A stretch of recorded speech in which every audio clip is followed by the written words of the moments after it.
Bueno, en realidad, ahora, en serio, yo quiero expresarles cómo me siento en este momento.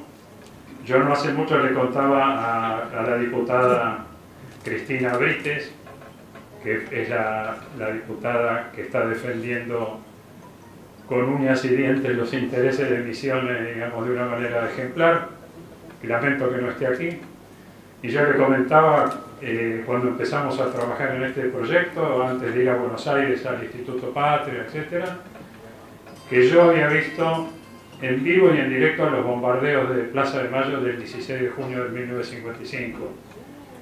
Yo ya estaba en el colegio secundario, lo vi desde la ventana de mi casa, y desde entonces tuve un interés por la política muy grande. Con el peronismo proscripto pensé que había quizás algún partido que pudiera acercarse a la clase trabajadora que estaba luchando en la resistencia y que estaba en un estado de orfandad, o por lo menos eso era lo que parecía. Entonces empecé no voy a hacer todo el recorrido, empecé por la izquierda, después más izquierda, después más izquierda. Y llegó un momento en que descubrí la izquierda nacional y tuve la suerte de asistir a cursos con John William Cook, de ser amigo personal, y todavía lo soy, de Norberto Galazo, de conocer a Hernández Arregui, en fin, a muchos intelectuales que me enseñaron a leer la historia del peronismo. Entonces, para mí, estar acá hoy con uno de los protagonistas de el mejor gobierno de los últimos 70 años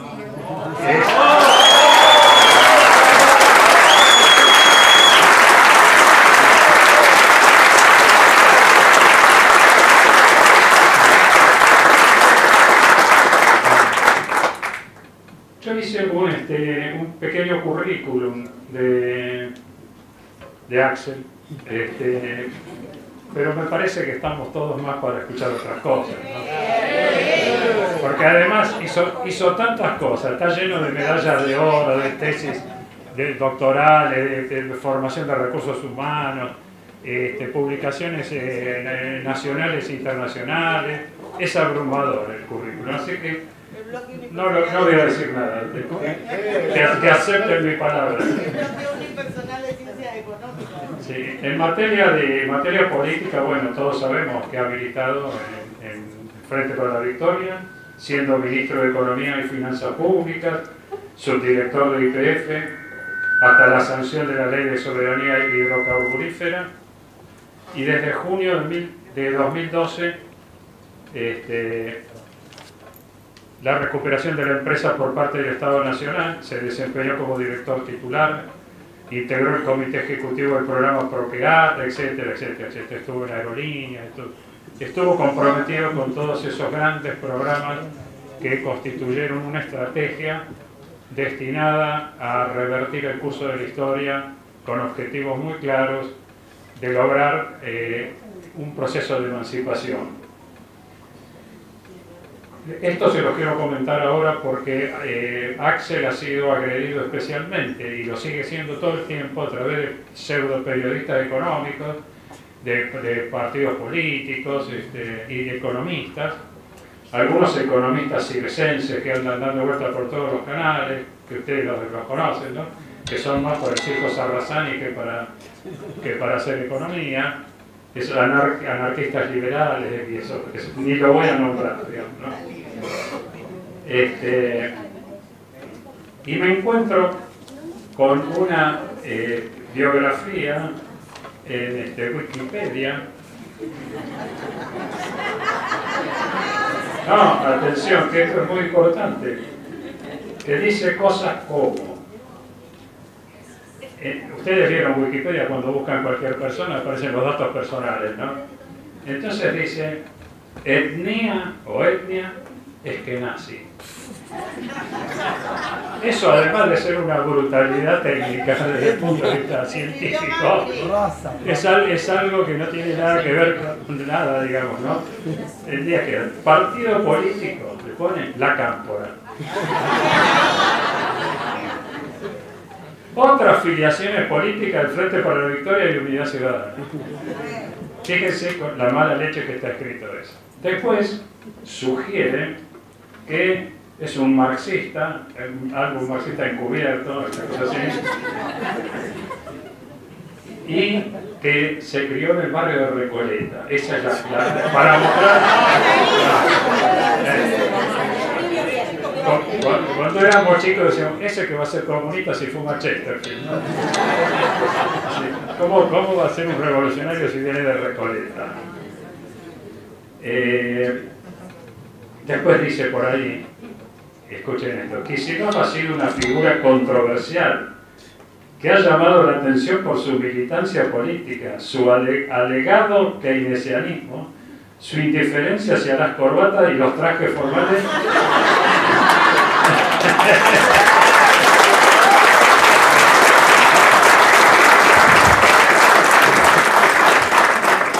No, y termina con algo que vamos a poder comprobar ahora, y su aspecto jovial. Bueno, para finalizar, y esto lo leo de un tirón. La economía como ciencia, no como realidad fenoménica, es una ciencia social más. Fue concebida por los clásicos como un híbrido entre la economía, la sociología, la política e incluso la filosofía. No hay una economía con leyes universales y supuestas manos invisibles de mercados. Hay economía política y hay políticas económicas. El llamado neoliberalismo que estamos combatiendo no es ni neo, porque ya es viejo, ni liberalismo, porque en su etapa actual el capitalismo es monopólico, multinacional y financiero. En Argentina los liberales son los que con armas de fuego han cometido genocidios, proscripciones, represiones, desapariciones y toda clase de tropelías. Todas las dictaduras militares poseyeron gabinetes liberales. Hoy están en el gobierno por las urnas legalmente, pero ilegítimamente por haber engañado a los electores de una manera nunca vista en los gobiernos auténticamente populares. Por eso la figura de Kicillof es especialmente irritante, porque su visión de la economía, compartida por todo el espectro político de su gestión, fue una economía al servicio de la gente, del otro que es la patria, de la posibilidad emancipatoria de liberarnos del yugo imperialista y hacerlo con nuestros hermanos de América Latina. Gracias.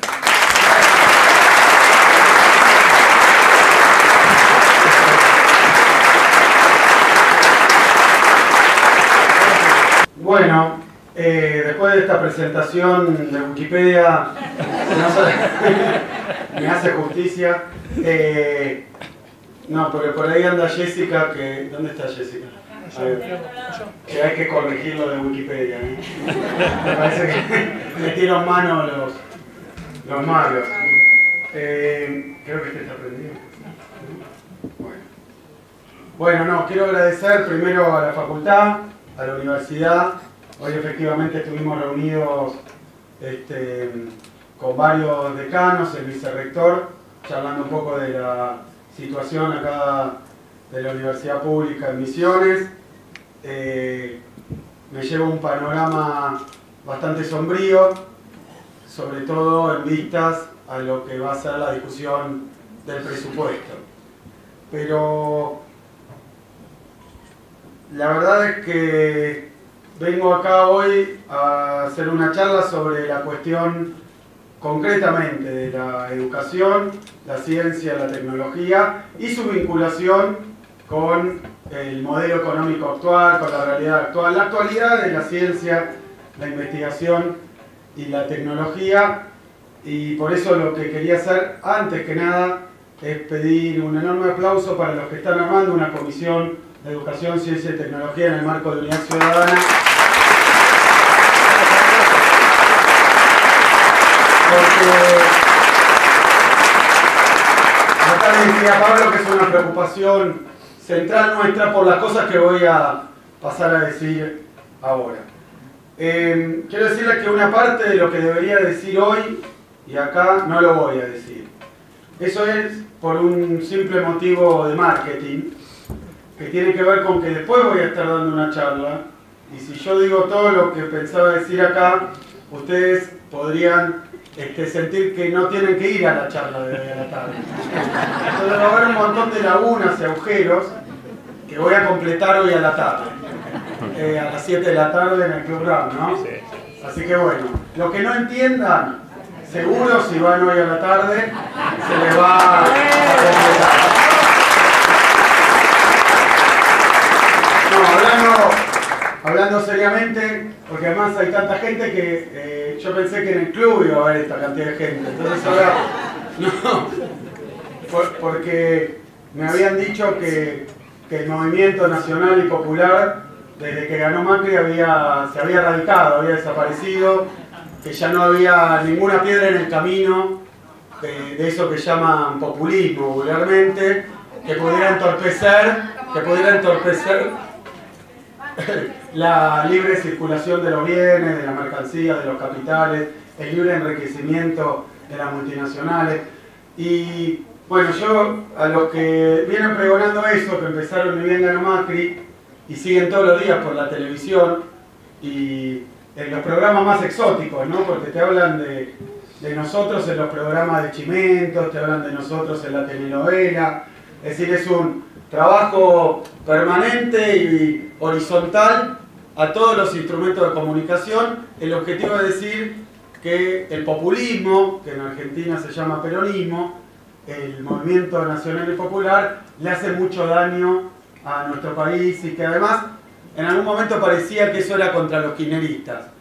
Entonces yo me sentía tocado, pero había algunos compañeros del campo popular que no, porque decían, bueno, yo no soy kirchnerista, soy peronista. Bueno, ahora ya dicen que el problema es de los últimos 70 años.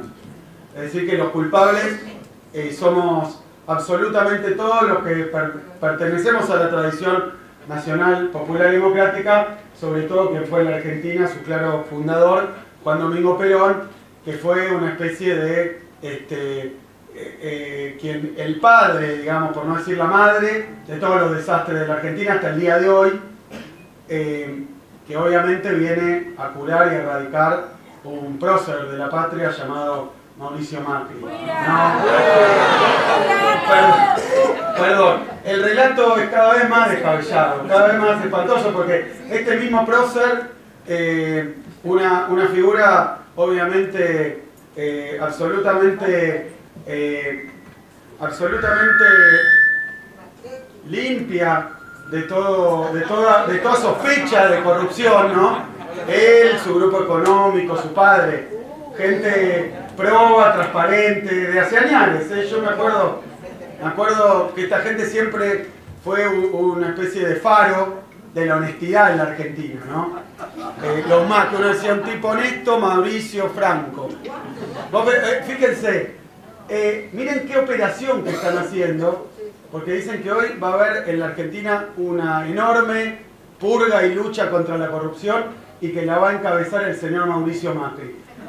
No sé si tienen otro cuento para contar después, porque puede ser que haya que hacer un trabajo sobre los temas que tienen que ver con la honestidad. Ahora que lo va a hacer Mauricio Macri, a mí me resulta absolutamente fuera de escala, ¿no?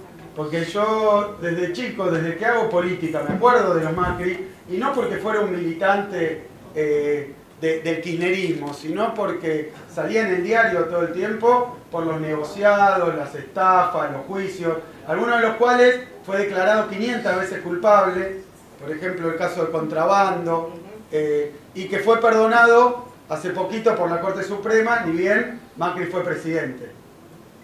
O sea que estamos viviendo una situación muy perturbadora, ¿no? Por no decir trágica.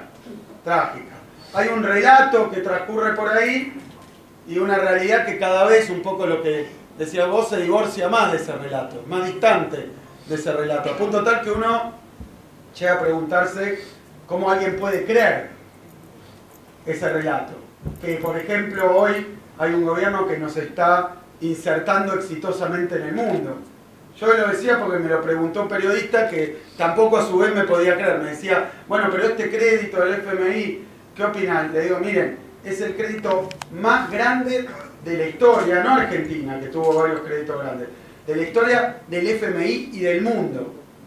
En cualquier país del mundo, cuando el gobierno tiene que recurrir al FMI, es una tragedia nacional. Y el gobierno lo plantea como una gran vergüenza, tener que recurrir al FMI, porque no hay nadie en el mundo entero que no sepa cuál es el resultado de las intervenciones del FMI sobre las economías nacionales. No hay nadie. Ahora, si alguien debería saberlo más que nadie, es la República Argentina, porque el FMI nos llevó ya a una crisis, que fue la crisis más grande de nuestra historia, que además tuvo el default más grande del mundo. Fíjense la enormidad de estas cosas. Nunca nadie defaulteó una cantidad de deuda externa como defaulteó la Argentina en 2001 bajo la tutela del Fondo Monetario Internacional. Y ahora, 17 años después, un gobierno festeja que va y le pide al fondo, uno dice, ¿cuál será la magnitud de la desgracia, ¿no?, que ocurre en la Argentina? Bueno, proporcional a la magnitud, al tamaño de los recursos que te prestan. O sea, estás peor si te prestan más. Y a nosotros es al que más le prestaron en la historia del mundo, el Fondo Monetario Internacional, que existe desde el 45. Y yo voy llegando a la conclusión de que los 70 años de desgracia no son el peronismo, son el neoliberalismo y el Fondo Monetario Internacional.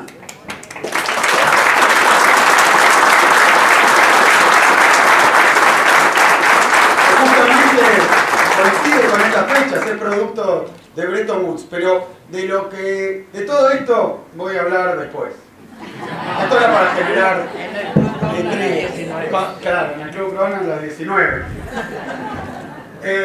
Pero hoy quiero hablar de la relación entre el modelo neoliberal, del que no voy a dar muchos detalles porque lo voy a explicar después, y la universidad, el CONICET, la ciencia y la tecnología.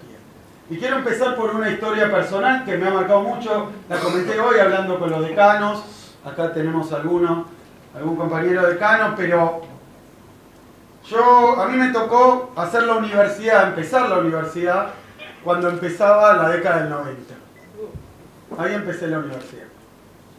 Que fue el episodio de neoliberalismo previo a este, ¿no? Antes hubo otro muy grave que vino con la dictadura militar. Esos son los 3 episodios neoliberales más fuertes de la historia argentina. Pero a mí me tocó ser estudiante en la universidad, después graduado, después profesor, y oponerme a las políticas neoliberales que se estaban aplicando.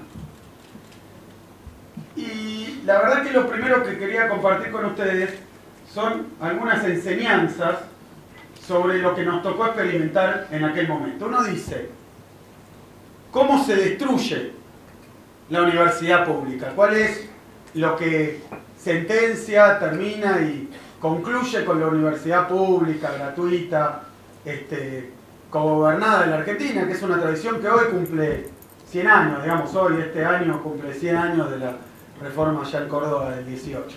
¿Qué es lo que puede matar, detonar la universidad en la que ustedes seguramente concurren o en la que trabajan? ¿Cómo terminaría la historia de la universidad pública en la Argentina? Con la privatización. Con el arancelamiento dejaría de ser gratuita, con la privatización dejaría de ser pública. Entonces uno dice, bueno, el neoliberalismo va a atacar a la universidad pública y va a tratar de privatizarla y arancelarla, ¿no? Y efectivamente, si uno medita un ratito, incluso en aquellos momentos, hoy también me lo comentaba algún decano, me decía, bueno, en aquel momento Cavallo, ¿se acuerdan de Cavallo? Que Cavallo, entre paréntesis, ya opinó sobre este gobierno y dijo, es el mismo plan económico, es la continuación. Además, con los mismos funcionarios. Y las mismas frases. Sí, bueno. Mi originalidad. Exactamente. Sí, no, de nuevo, de moderno. Nada no tiene de moderno. Sí, y fíjense, Cavallo dijo que los científicos tenían que ir a lavar los platos, ¿se acuerdan? Y después López Murphy, un ministro posterior de la Alianza, planteó un recorte de la universidad que iba a terminar obviamente en el arancelamiento. O sea que esas son formas desatadas, desbocadas, públicas, de atacar la universidad o de intentar atacarla. ¿Qué problema tienen en la Argentina? Han tenido históricamente que la tradición de la universidad pública argentina está tan arraigada, que la universidad pública, gratuita de la Argentina, es tan prestigiosa, está colmada de profesionales, de investigadores, de estudiantes, están movilizados, están concientizados, más allá de todo, que el proyecto de destruir la universidad pública por la vía de su extinción nunca ha podido prosperar, no pudo. Entonces mi enseñanza de los 90 es que hay una forma, bajo los regímenes neoliberales, mucho más sutil, pero no menos efectiva, en la que atacar la universidad pública y empujarla hacia algo así, tal vez exagero, pero algo así como la autoprivatización. Y es muy sencillo el método. Y esto creo que la primera vez que lo dije en esta etapa fue en una charla que di allá por enero del 16 en la Universidad de Córdoba. Porque me la veía venir. Me la veía venir. Muchos de nosotros en esa elección nos veíamos venir mucho de lo que pasó, con formas más o menos brutales, bestiales, rápidas, profundas, pero nos lo veíamos venir. Ahora yo, ahí lo que dije es que el método que usa el neoliberalismo para privatizar de manera subrepticia y arancelar de manera oculta la universidad es muy sencillo y además permite hacerlo de una forma no frontal, sino disimulada, que es el desfinanciamiento, el recorte y el ajuste presupuestario. No tiene, fíjense, esto ya está operando, no tiene el efecto de un anuncio como vamos a arancelar la universidad entera. No tiene, no provoca la resistencia que puede generar algo que diga, bueno, la vamos a privatizar o vamos a vender laboratorios. No tiene ese efecto, pero actúa de una manera sistemática, claro, prácticamente invisible, subrepticia, pero termina en el mismo puerto, va teniendo el mismo resultado y tal vez, porque esta es la diferencia, de un modo más perverso. Por eso hablaba de la autoprivatización. Y esto es lo que yo viví, esta es mi experiencia en los 90, porque en los 90 el neoliberalismo procedió, como hoy está haciéndolo de una manera más desbocada y clara el gobierno, a esos programas de ajuste presupuestario, de reducción de las partidas, bueno, en todos los rubros, pero me voy a referir a la universidad y de ahí voy a ir a la ciencia y la tecnología. Empezaron con un recorte, que empieza siempre igual, no hay más plata, hay que ver las prioridades.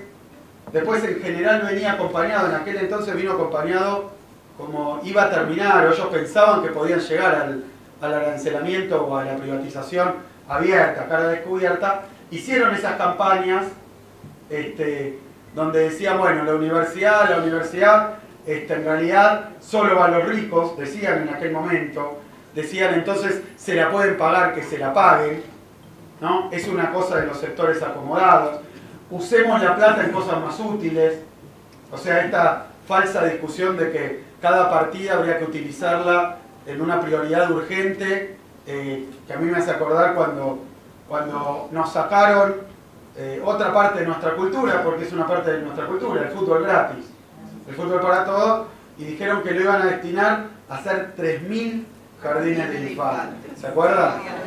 ¿Se acuerdan? Porque estaban sacando algo, pero usaron este recurso de hay un uso prioritario, como decir, no se están construyendo más jardines de infantes porque le pagamos el fútbol a la gente. Yo no pido que construyan los 3.000 jardines de infantes. A esta altura me conformo con que construyan uno solo y que dejen de usarlo.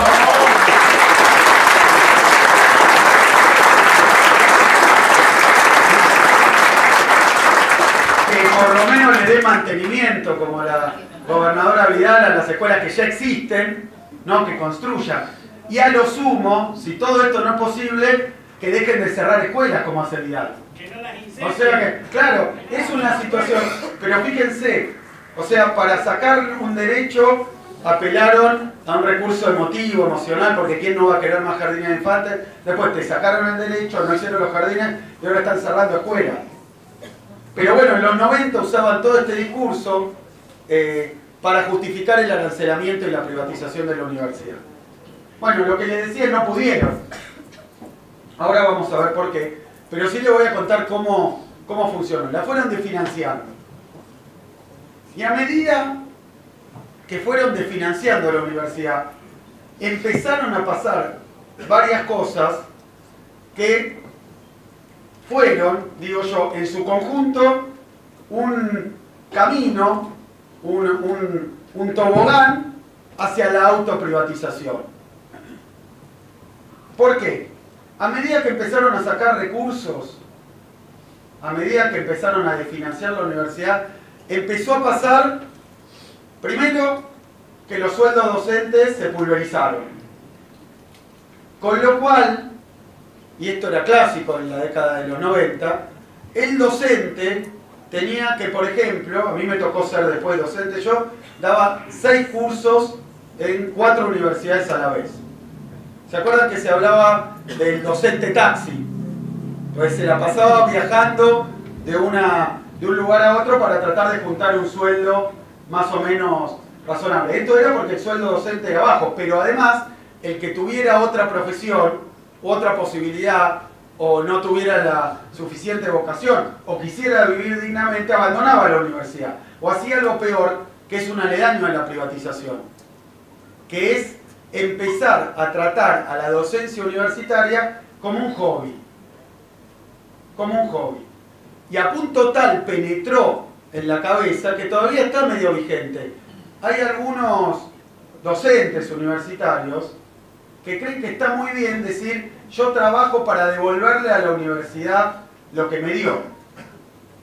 Entonces resulta que en sus ratos libres, como quien va a jugar al pádel, va y da una clase, lo cual yo desde el punto de vista individual lo considero muy loable. No es que tengo algo para decirle, está bien, es un sacrificio, es una inversión de tiempo, es un aporte, pero está porque la universidad y el Estado no hacen lo que tienen que hacer, que es pagarle sueldos dignos a los docentes. Que es una profesión prestigiosa y bien paga. Entonces se empieza a degradar el trabajo de docente universitario. Y bueno, y ser docente universitario en realidad tiene, por lo menos en la tradición universitaria de nuestro país, no tiene una sola función, que es pararse adelante de una clase y enseñar, sino que las funciones primordiales y principales de la universidad son la docencia asociada a la investigación. Para una universidad privada puede ser que una persona vaya de un curso, lo dé relativamente bien o excelentemente bien y se vaya. Pero si fuera solo eso, la universidad tendría la mitad de su papel. Y hay más que 2 mitades, ¿no? Pero el otro papel es investigar y avanzar en el conocimiento. Y esto es muy importante. Se empieza a convertir la universidad a través del desfinanciamiento en un enseñadero, donde el profesor va a dar clase y el alumno va, si puede, y estudia, pero también tiene que trabajar, también tiene que hacer otras cosas para subsistir, con lo cual termina siendo una cuestión, no quiero calificarla de buena o mala, pero completamente ajena al espíritu de nuestra universidad pública, gratuita y cogobernada. ¿Por qué? Porque el papel de la universidad en nuestro país es tan importante. Todos dicen, bueno, porque nos dio, que son 3 premios Nobel. Bueno, pero nos dio 3 premios Nobel porque esos señores no tenían que dar 6 cursos en 6 universidades, que además terminás dándolo mal, el mismo curso, porque no tenés tiempo ni para corregir, menos todavía para formarte y menos todavía para investigar. Eso es lo primero que es un producto del desfinanciamiento, la caída del sueldo docente, la degradación de la carrera, de la actividad docente, de la profesión docente, el trabajo docente y el cercenamiento, la amputación de funciones que corresponden al docente universitario. ¿Y qué hacen? Que cuando hacen esos rankings mundiales y queda la UBA o Universidad de Argentina muy arriba y todos se sorprenden, es porque nuestra universidad tiene desde hace mucho tiempo esta tradición. En la universidad no solo se aprende y se enseña como una actividad vinculada a la formación, sino que se aprende, se enseña y se investiga. Lo cual permite que sea la enseñanza un elemento más del proceso de investigación. No es lo mismo ir y dar un manual, que era algo que empezó a pasar en los 90, se empieza a convertir en estándar o enlatada la enseñanza. Porque si el docente no tiene oportunidad, ni remuneración, ni tiempo para reflexionar, para investigar, para pensar, termina enseñando de una manera más o menos fordista, estandarizada. Entonces pasaba que en mi facultad de allá, de económicas, de la UBA, y todos daban con el mismo libro de texto, economía, en el CBC, por ejemplo, o en las primeras materias de económicas.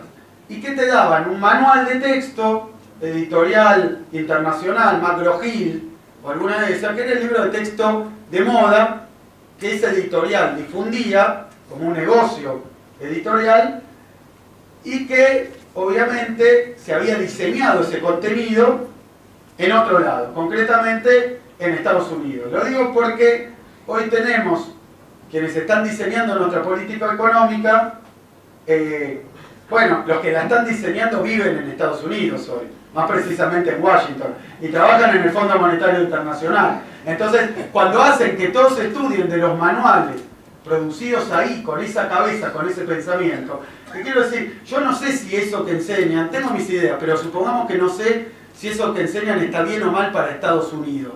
Capaz está bárbaro. Lo que para mí es seguro es que está pésimamente mal para Argentina. Pésimamente mal. Las recetas norteamericanas podrán andar muy bien en Estados Unidos. Ahora lo que sabemos es que andan muy mal en la República Argentina.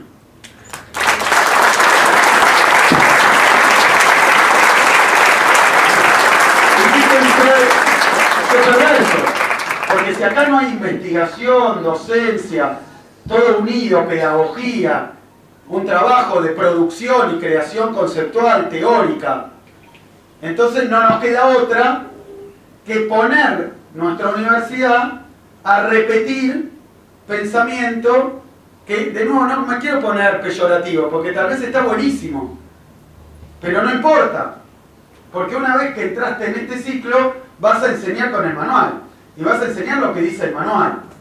Y yo, ahora sí yendo a lo mío, los manuales de microeconomía, macroeconomía, producidos por la Academia Norteamericana y vendidos por las grandes editoriales norteamericanas, dicen barbaridades, que están mal a todas luces. ¿Por qué están mal? Porque no es un pensamiento científico, crítico, no es un pensamiento crítico, sino que es un pensamiento dogmático. Es la repetición de un dogma, que además es un dogma neoliberal. Entonces, bueno, y sin que te des cuenta, el docente puede ser muy comprometido, muy involucrado, muy crítico, pero cuando se deteriora el presupuesto y se empieza a dar clase así, termina inexorablemente de esta manera, porque nadie tiene tiempo de ponerse a discutir, pensar, elaborar un pensamiento económico destinado a la Argentina. Y la universidad pública no tiene solo que enseñar, no es solo el papel enseñar, sino es producir el conocimiento. Y eso se llama investigar. Quiere decir que a medida que se empieza a deteriorar el salario docente, no es simplemente que uno va y se solidariza con el compañero docente que no llega a fin de mes, que no le alcanza, que le han recortado, sino que sepan que en esa lucha, en esos paros, lo que se está jugando es la naturaleza de la universidad pública, el pensamiento crítico en la Argentina, la posibilidad de independencia y de soberanía.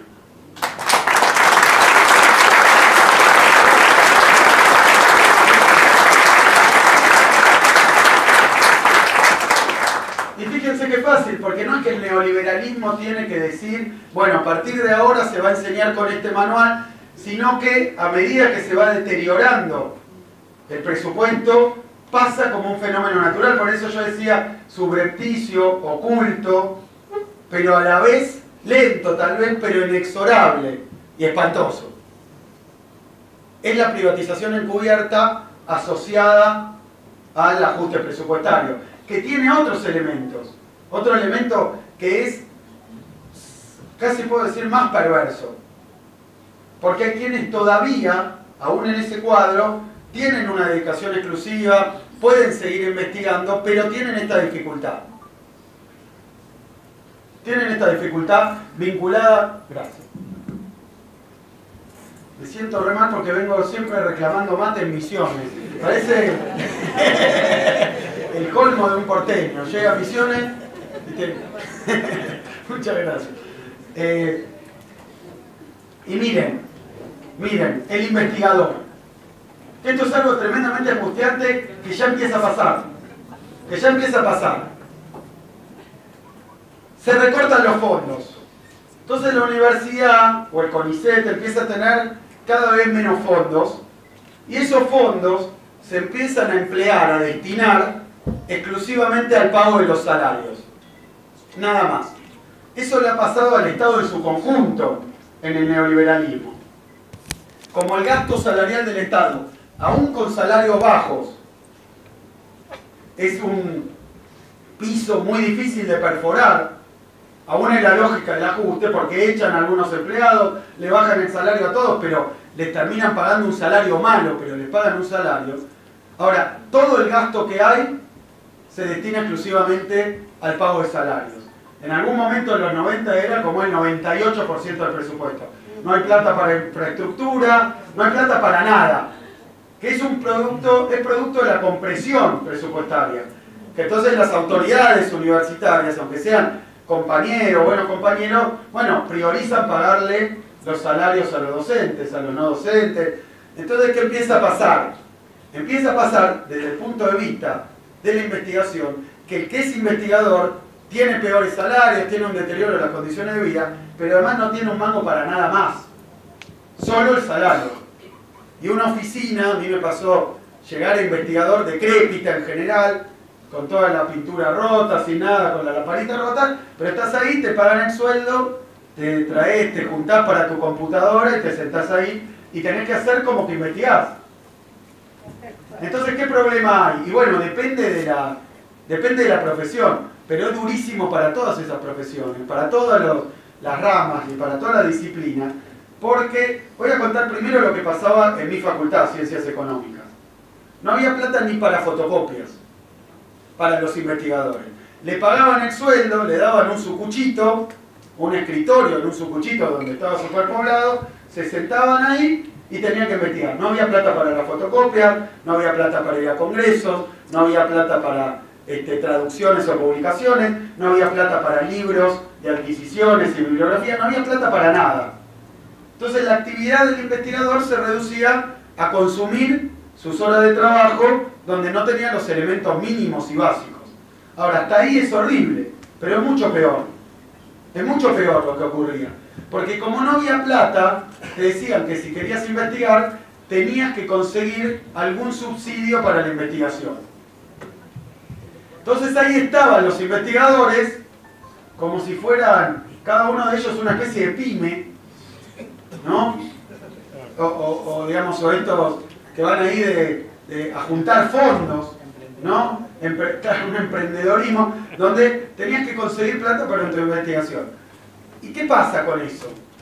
Que tal vez a alguno le aparecía plata para la investigación, pero también esto ponía en riesgo el carácter central de la universidad pública, gratuita, cogobernada, autónoma de la Argentina. Porque si vos tenías que buscar plata afuera para investigar, ¿quién iba a decidir lo que investigabas? Porque uno, el que financia.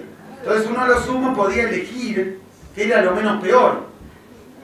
Pero pasaba algo, le digo, sinceramente, incluso para un neoliberal, algo horrible, que era que el Estado te pagaba el salario, pero vos investigabas para otro. O sea que estabas subsidiando. Horrible no, horrible en el concepto. Después lo hacen siempre porque el neoliberalismo se hace que no quiere el Estado, que no le gusta el Estado y que lo achica. Pero si lo achica es para vivir del Estado. Es un Estado que está ausente donde hay negocio. Donde no tiene negocio, le garantiza el negocio.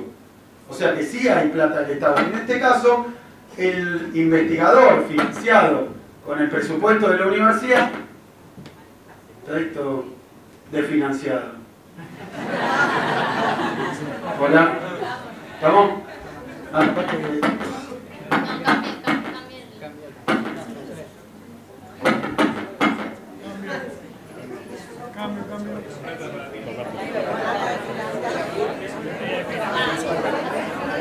No, el mate no, quiero el micrófono. Hola, ahí va. Bueno, pero el mate. ¿Qué? Se va vos, subiste ahí. Bueno, entonces yo tengo un ejemplo muy gráfico de esto. En mi facultad, Ciencias Económicas, los salarios eran muy bajos. ¿Dónde está el otro micrófono? Había muy pocos docentes con dedicación exclusiva. Por esto que digo, y muchísimos ad honorem.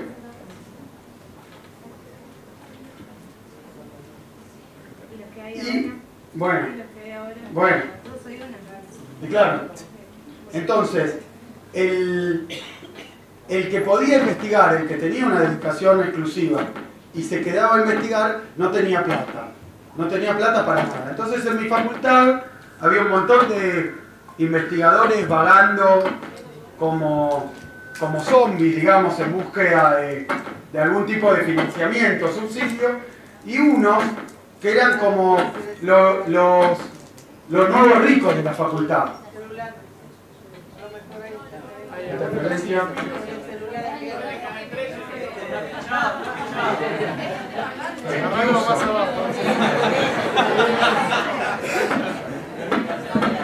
Este está cargado.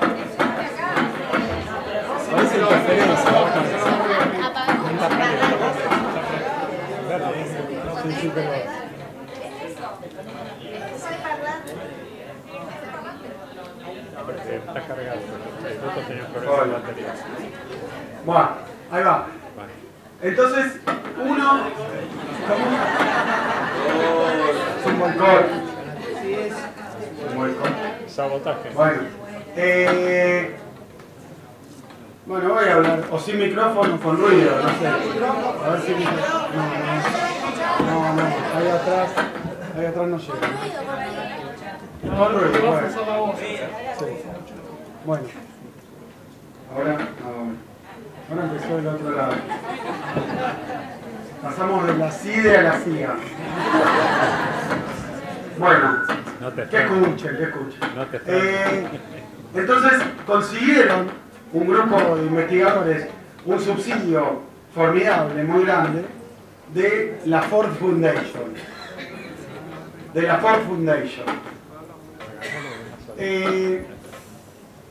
Y el subsidio era para investigar sobre la industria automotriz en la Argentina. Imagínense, es claro, si la Ford Foundation pone plata en la universidad, es para que investiguen algo que le interesa, pero hasta ahí podría andar bien. Imagínense las conclusiones que podía tener ese trabajo. Entonces, esta modalidad también actuaba en disciplinas que no son las ciencias sociales, que es mucho peor. Porque si uno tiene un laboratorio, lo que no tiene son los reactivos, lo que no tiene son los materiales mínimos para hacer los experimentos.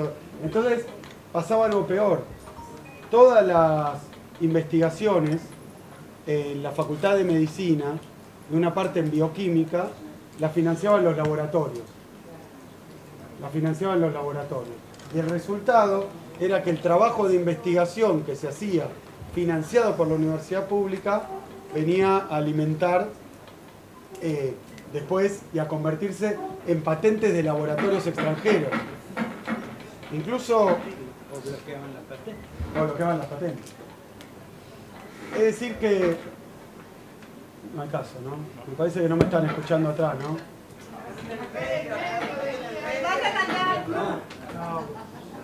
Claro, todo esto es para que vayan al club, ¿eh? Está todo preparado para... A ver, que pruebe el micrófono. Hola, hola. Mejor por micrófono que sin micrófono. Hola. No, porque se corta... A ver.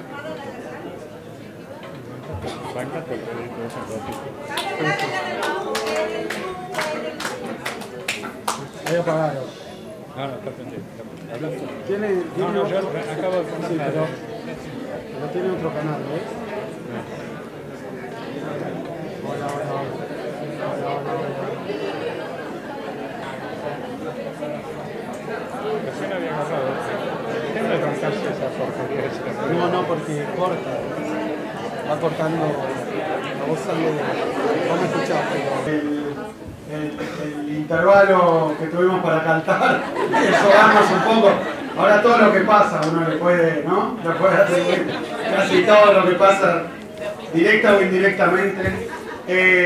Bueno, entonces decía, hablaba al final, ahí que se escuchó más o menos, que las ciencias duras, las investigaciones que se dirigen desde afuera de la universidad, no solo le restan autonomía, le quitan su carácter, no solo no se produce conocimiento social para el país, no solo la inversión en la educación y la universidad no retornan, sino que además se subsidia a veces a grandes laboratorios, que se terminan llevando los productos de la investigación hecha con cerebro, músculo, nervio y presupuesto de la universidad pública y gratuita en la Argentina.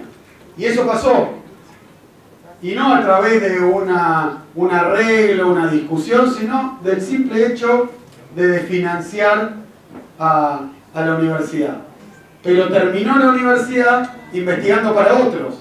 Terminó enseñando lo que producen en otro lado.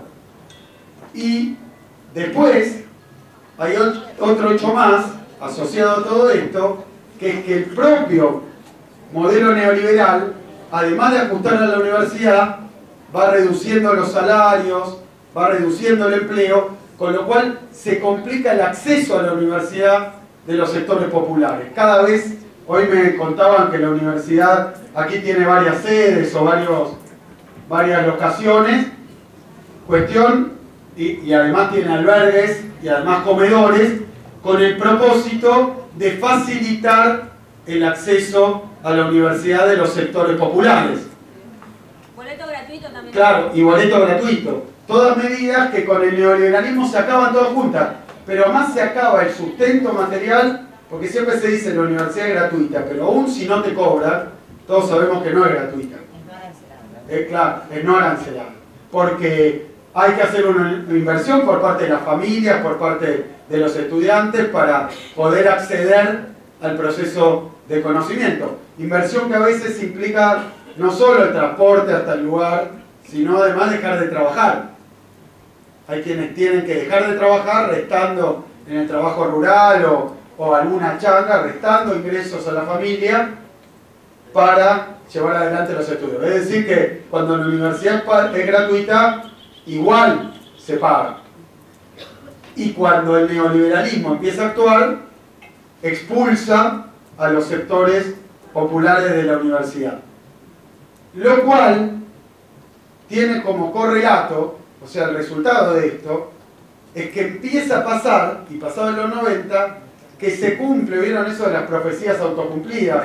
Se termina cumpliendo la acusación que el propio neoliberalismo le hace a la universidad pública. Porque como los hijos de sectores populares no pueden acceder a la universidad, cuando van y miran, dicen, ven, la universidad es solo para los ricos. Pero no porque la universidad en sí es solo para los ricos, sino porque los sectores carenciados no tienen forma de acceder. Entonces, lo que en realidad es la acción y el resultado de las políticas neoliberales se empieza a convertir en la fundamentación del arancelamiento. Es decir, por arancelar consiguen excusas, por arancelar subrepticiamente, consiguen excusas para arancelar abiertamente. Porque terminan haciendo esto de ver quiénes son los que finalmente concurren. Y concurren los que pueden concurrir. Se convierte en un bien de lujo, no en un derecho, en un medio de ascenso social, en una realización, en un resultado de un esfuerzo, sino en una imposibilidad para los sectores populares. Entonces fíjense, y quiero marcar esto, a través del desfinanciamiento de la universidad ocurren una serie de fenómenos que son producto y resultado de ese arancelamiento que terminan desnaturalizando la universidad pública. Porque los profesores ya casi no pueden dedicarse con seriedad a enseñar, porque tienen que subsistir y sobrevivir. Los investigadores no pueden investigar sino para otros, a través de la propia universidad. Los estudiantes no pueden acceder a la universidad. Entonces, finalmente, el achicamiento presupuestario la va, de alguna forma, marchitando por dentro a la universidad pública. ¿Por qué digo esto? Primero porque está actuando ya. Porque algunas de las consecuencias que estoy marcando ya empiezan a observarse. La dificultad de los alumnos para llegar, la falta de insumos en los laboratorios y para la investigación y para todo lo que no es el funcionamiento mínimo salarial de la universidad, que eso va a venir después. En nuestro caso decían, bueno, hay que conseguir subsidios, fondos de fundaciones privadas, del Banco Mundial, de diferentes organismos, con lo cual la universidad termina trabajando para otro. Termina funcionando para otro y se desnaturaliza. Estos son elementos que ya empiezan a operar. Pero hay algo más grave y más complejo de todo este mecanismo que tiene que ver con lo siguiente. Uno tiene, sobre todo en Argentina, un modelo de universidad que es una verdadera conquista histórica y que nosotros defendemos, ¿no? Defendemos la universidad pública, gratuita, autónoma, cogobernada. Laica. Todo ese ideario, en realidad, parece que es algo, un atributo, una cualidad que tiene que tener la universidad por sí. Que queremos una universidad de ese tipo. Pero yo lo que los invito a pensar es que ese tipo de universidad es absolutamente incompatible con el modelo neoliberal. Lo digo de otra manera. El neoliberalismo no necesita una universidad pública, gratuita, autónoma, cogobernada, crítica, laica, que piense. No la necesita. ¿Para qué la va a necesitar? Si el proyecto neoliberal es un proyecto de transnacionalización, financiarización, primarización de la economía, exclusión social, ¿qué tiene que hacer en ese modelo? ¿De qué le sirve? ¿Para qué un gobierno neoliberal va a financiar una universidad pública, gratuita, cogobernada? ¿Para qué la va a financiar? Es un gasto. Y termina siendo, también con este carácter de profecía autocumplida, una especie de despilfarro, un lujo. Tenés una universidad, por ejemplo, donde empezás a formar profesionales de excelencia que no tienen a dónde ir a laburar. Pasaba, y en los 90 se instaló, que decían, digamos, no sé si es así, que había muchos laburantes con título de ingeniero manejando taxis, decían. ¿Sí? Yo no sé cuántos casos, podría haber, digamos. Y puede ser que un tipo sea ingeniero y después se le da por ser taxista. ¿Por qué no? No tenemos nada para decir de eso. No es algo de lo que debe avergonzarse. Lo que sí estaban tratando de mostrar es que el modelo neoliberal, el país actuando bajo el modelo neoliberal, no necesita ingenieros. Y dicho y hecho, uno de los problemas que hubo durante la década pasada es que faltaban ingenieros. Y hubo que hacer programas específicos para convencer y para atentar a los futuros estudiantes que siguieran la carrera de ingeniería. ¿Por qué? Porque así como digo que la universidad pública, gratuita y cogobernada no es necesaria, empieza a ser superflua, hasta un despilfarro, un gasto que empiezan a decir, no nos podemos dar este gasto, miren lo que cuesta la universidad. Bueno, y empieza a ser verdad, porque se empiezan a formar profesionales que terminan, como en los 90, yéndose a trabajar en el exterior, lo cual no tiene nada malo, pero empiezan a decir, bueno, entonces le pagamos la educación a una persona, un ingeniero nos salió no sé cuánto, a todos de los impuestos, y el tipo ejerce de ingeniero en no sé dónde. Es decir, se convierte en una cuestión meramente individual el proceso de la carrera universitaria. Y entonces le dicen, mirá, si vos sos ingeniero, vas a ganar mucha más plata, si te vas afuera, entonces pagá tu universidad, invertí vos en lo que va a ser tu beneficio.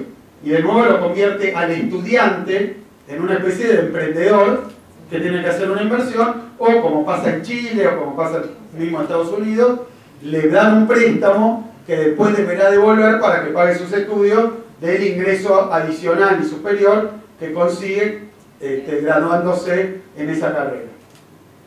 Fíjense todas las cosas que se derivan de un hecho casi sencillo, digamos, de un cambio en una planilla de Excel, que es de financiar la universidad.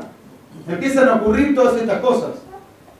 Por abajo, a veces hay que asomarse en los subsuelos de la cosa y ver que esto empieza a operar. Y le empieza a pasar al docente que no le alcanza, entonces tiene que ver, y le empieza a pasar al investigador que empieza a husmear qué subsidios hay afuera, porque un pequeño subsidio en dólares puede representarle un cambio muy importante en su investigación. Y tal vez él termina estudiando algo que le encanta de toda esa oferta de créditos o de subsidios que hay, pero que no tiene nada que ver con la universidad pública entendida como un instrumento de nuestra sociedad.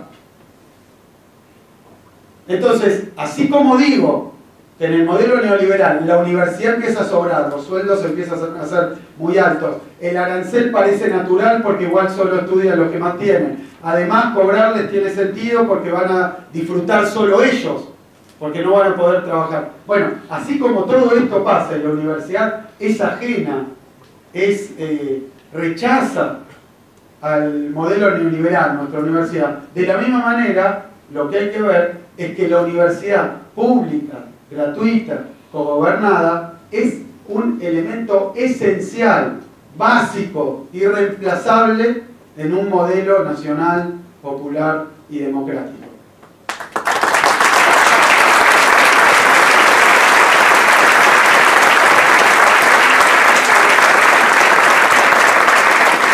Porque ahí todo lo que acabo de decir es exactamente inverso. Si hay un modelo de desarrollo nacional, si hay un modelo de industrialización, de inclusión social, la verdad es que no lo podés hacer sin una universidad que aporte los profesionales que desempeñen esas tareas, que los formen críticamente, sin que la universidad piense esa sociedad, porque, a ver, ¿de dónde va a salir ese modelo y sus características si no es de la propia universidad, que forma a los que llevan adelante ese modelo? Por otro lado, empieza a demandar determinadas cualidades y capacidades que solo se consiguen en la universidad. Es decir, la universidad pública, gratuita, cogobernada, no es una casualidad que exista en la Argentina con tanto arraigo, porque existió también en la Argentina un modelo de industrialización, un modelo de inclusión social que no existió en otros países. Y fíjense, siempre se habla de que en 1918 la universidad se volvió, bueno, en la reforma universitaria, el manifiesto de eliminar, se sacó la cuestión clerical, monárquica, monástica, se volvió nuestra universidad, nuestro modelo de universidad, que además ustedes sabrán que esa reforma del 18 llegó a Europa, se hizo, que ahora estamos cumpliendo un centenario. Lo que a veces se olvidan, con esa idea de que la universidad pública es resultado y esa tradición de la reforma de 1918, se olvidan que le faltaba un componente esencial para hacer nuestra universidad característica, y que no fue de la reforma del 18, fue del año 49 y se llama la gratuidad.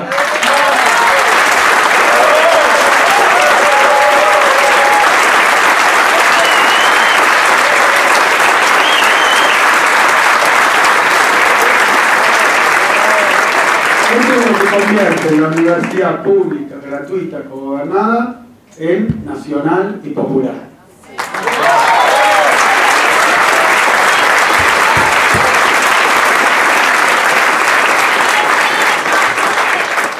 Pero, claro, es eso. Es la Universidad de los Trabajadores. Y feminista. Y feminista, claro, feminista, por supuesto. Por eso, disculpaba a la compañera que estuviera acá ayudarnos, porque estamos un poco desviados, sino un poco masculinos. Y ahora, viste, uno ya se empieza a sentir incómodo cuando no hay una mujer al lado acompañando al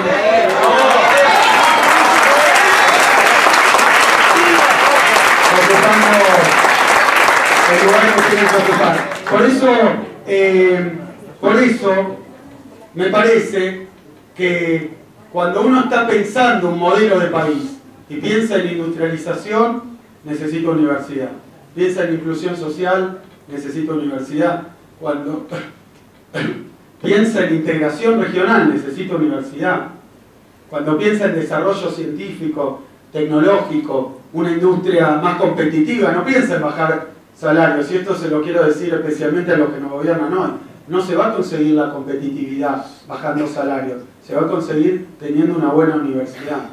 Así se va a conseguir competitividad en la Argentina. Y eso me parece que se empieza a ver, porque se les empieza a ver la hilacha. Vieron que la gobernadora la otra vez dijo, a la universidad no llegan los pobres. Los pobres. Miren qué pena, porque la gobernadora, claro, vive en una base militar, ¿no?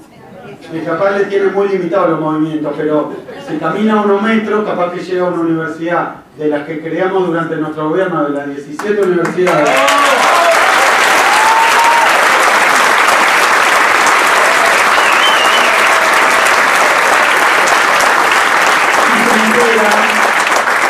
Y se entera de que a la universidad, a las universidades, como acá las misiones también, hoy hacía la consulta y me comentaban que es así en esta universidad también, que van primera generación de estudiantes universitarios, o sea, lo que efectivamente llamarían los pobres, los cabecitas negras, los descamisados, le decimos nosotros, con todo orgullo. Después decían ellos la grasa militante. Bueno, bienvenida a la grasa.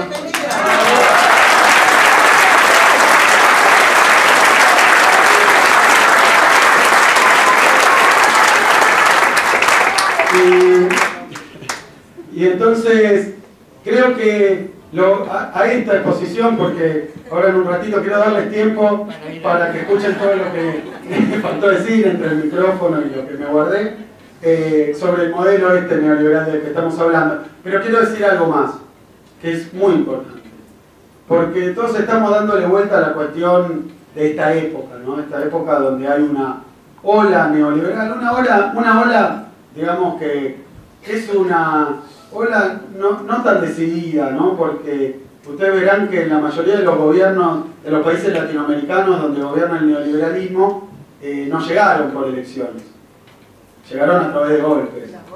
Eso hicieron, claro, en Honduras, hicieron con Lugo en Paraguay, después hicieron en Brasil, es decir que, y ahora planean hacer también en Venezuela, o sea que no, el único lugar donde ganó una elección un gobierno neoliberal fue acá en Argentina. Ganó, quiero recordar, por un punto, ¿no? Ganó por un punto y con... Vamos a hablar de eso ahora, pero lo que quiero marcar es que para nosotros la universidad, además de ser un motor, digamos, uno de los resortes, uno de los engranajes centrales de un modelo de industrialización, de un modelo de inclusión, además de todo eso, tiene un elemento esencial más, adicional, un elemento adicional, que tiene que ver no con los ingenieros que prestan importantísimos servicios a un proceso de desarrollo nacional, sino con otra cosa, que tiene que ver con la transformación social, y que tiene que ver con la concientización, y que tiene que ver con la discusión política y con el pensamiento crítico a escala social. Yo muchas veces me pregunto, cuando me dicen, bueno, pero no se ganó la batalla cultural porque ustedes no hablaban, o porque la cadena nacional, o porque cómo se comunicaban. Y yo creo que hay un instrumento, no partidario, no nuestro como partido, como unidad ciudadana, como gobierno, sino un instrumento de la sociedad en su conjunto para dar lugar a la transformación y a la conciencia y a la reflexión que toda nuestra sociedad en su conjunto tiene que tener y tiene que hacer para poder abordar una transformación. Porque cuanto menos discusión, cuanto menos reflexión, cuanto menos análisis, menos posibilidad de transformación. No se puede transformar algo que uno no entiende qué es. Lo primero que hay que hacer es entender qué es. Y no solo los que están adentro de la universidad, sino que lo tiene que entender la sociedad en su conjunto. Y muchos me dicen los medios de comunicación que están bombardeando, todo eso es verdad y es una cuestión de época y es muy intenso, muy agobiante, muy desesperante. Pero yo creo que Argentina tiene una esperanza enorme y esa esperanza se llama la universidad pública, gratuita y cogobernada.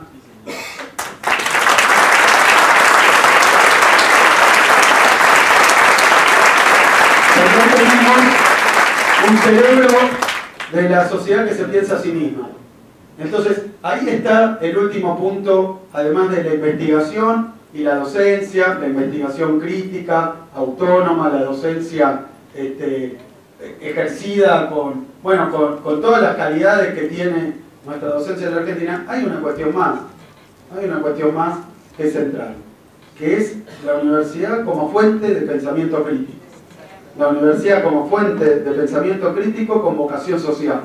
La universidad como fuente de pensamiento crítico con vinculación e inserción en la sociedad. Por eso yo digo que estamos a 100 años de la reforma del 18 y sé que hoy nos gobierna el neoliberalismo, sé que la cosa está complicada, pero lo que yo les planteo es que en realidad lo que nosotros deberíamos hacer no solo es armar, como vamos a hacer hoy, y estamos haciendo en todo el país, instrumentos para poder ponerle un límite al avance sobre los presupuestos, sobre los salarios, sobre las condiciones de vida, contra los ajustes. No solo eso, no solo con la defensa para ponerle una traba cuando atacan a la universidad pública, cuando la tratan de arancelar o de financiar. No solo además un instrumento para poder después obviamente ganar las elecciones, ¿no? Ganar las elecciones, conseguir articular una propuesta tentadora, que interese, que enamore, que dé perspectiva, que dé esperanza en momentos donde incluso los que votaron a Macri están muy desesperanzados, muy desesperados. Bueno, no solo eso, sino que yo aprovecho acá para convocarlos a hacer algo que tiene que ver con todo esto, pero que tiene que ver con esta charla en especial. Los convoco a hacer una nueva reforma universitaria a 100 años de la reforma anterior, donde convirtamos a la universidad en pública, cogobernada, autónoma, nacional, popular, democrática y feminista. Muchas gracias.